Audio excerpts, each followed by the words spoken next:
Hello friends, welcome to my YouTube channel. તો friends, આજના વિડીયોમાં હું તમારી સાથે શેર કરવાની છું રૂ જેવી પોચી અને સોફ્ટ ઇડલી બનાવવાની રેસીપી.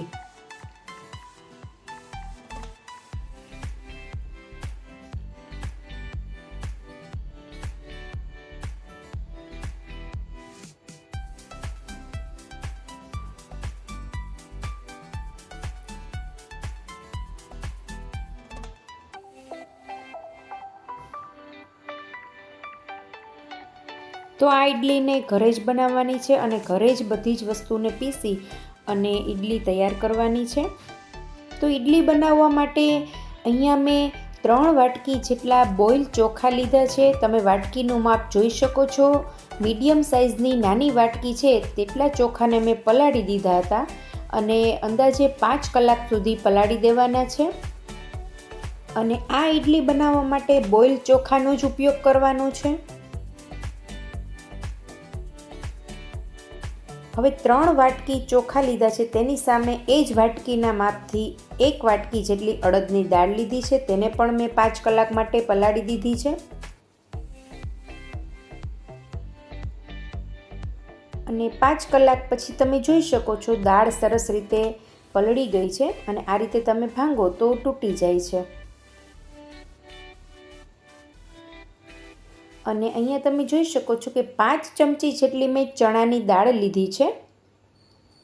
તેને પણ 5 કલાક માટે પલાળી દીધી છે અને તેને પણ તમે આ રીતે તોડીને જોઈ શકો છો સરસ રીતે છે તે દાળ પલળી ગઈ છે.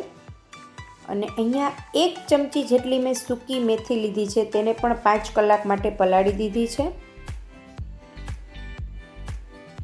તો દાળ અને ચોખા સરસ રીતે પલળી ગયા છે. હવે તેને મિક્સરમાં પીસી લેવાના છે. તો અહીંયા ચોખા અને દાળને અલગ અલગ પીસવાના છે. તો સૌથી પહેલાં ચોખાને પીસી લીધા છે.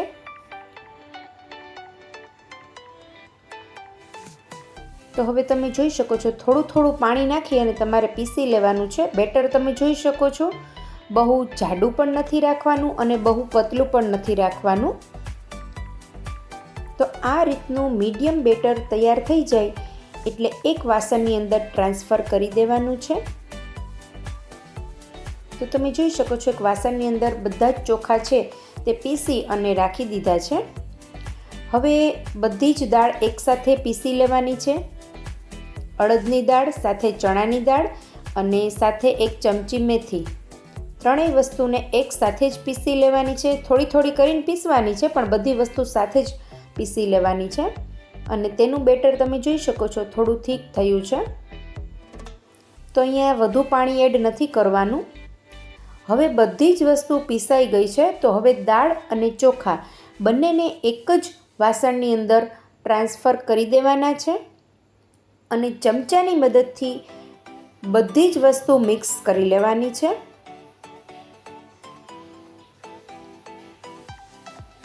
અહીંયા ઇડલી બનાવવા માટે કોઈ પણ જાતનો ઈનો કે સોડાનો ઉપયોગ નથી કરવાનો, કારણ કે આપણે ઘરે જ ચોખા અને દાળ પલાળી અને તેને પીસી અને ઓવરનાઇટ છે તેને રાખી દેવાનું છે એટલે સરસ રીતે આથો પણ આવી જશે. તમે જોઈ શકો છો બીજે દિવસે સવારે સરસ આથો આવી ગયો છે અને ફૂલી ગયું છે. બેટર તમે જોઈ શકો છો. હવે આ બેટર ઢોસા અને ઇડલી બંને માટે તૈયાર થઈ ગયું છે. જો તમારે ઢોસા બનાવવા હોય તો પણ તમે બનાવી શકો છો. ઇડલી મેકરમાં થોડું પાણી એડ કરી અને આ રીતે થોડું તેલ લગાવી દેવાનું છે અને ત્યાર પછી ઇડલીનું બેટર છે તે ફિલ કરી દેવાનું છે.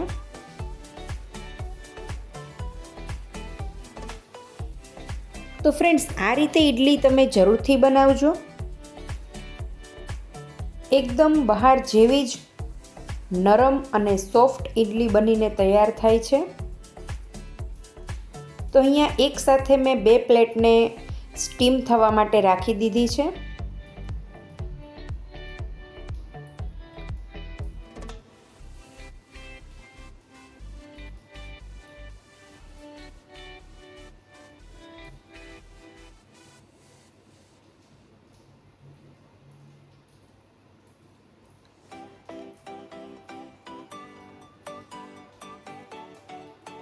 અને હવે તેને ઢાંકીને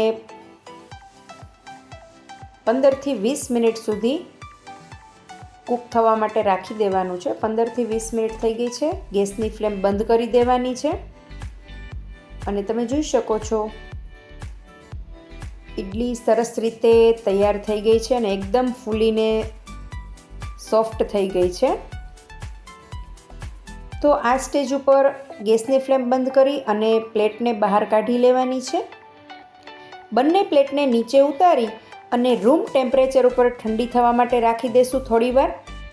એટલે ઈડલી મેકરમાંથી ઈડલી આસાનીથી નીકળી જશે.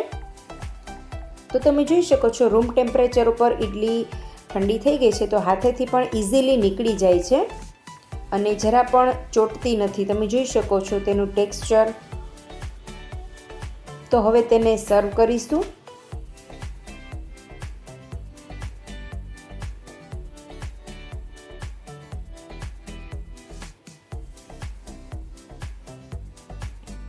તો ફ્રેન્ડ્સ, આ ઈડલીને ગરમા ગરમ સંભાર સાથે સર્વ કરીશું.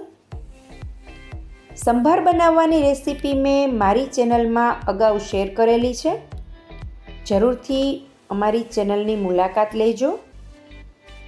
અને વિડીયો ગમ્યો હોય તો કમેન્ટ બોક્સમાં કમેન્ટ કરીને અમને જરૂરથી જણાવજો. અને તમે પણ જરૂરથી આ રેસીપી ટ્રાય કરજો ફ્રેન્ડ્સ. ફરી મળીશું એક નવા વિડીયો સાથે, એક નવી રેસીપી સાથે.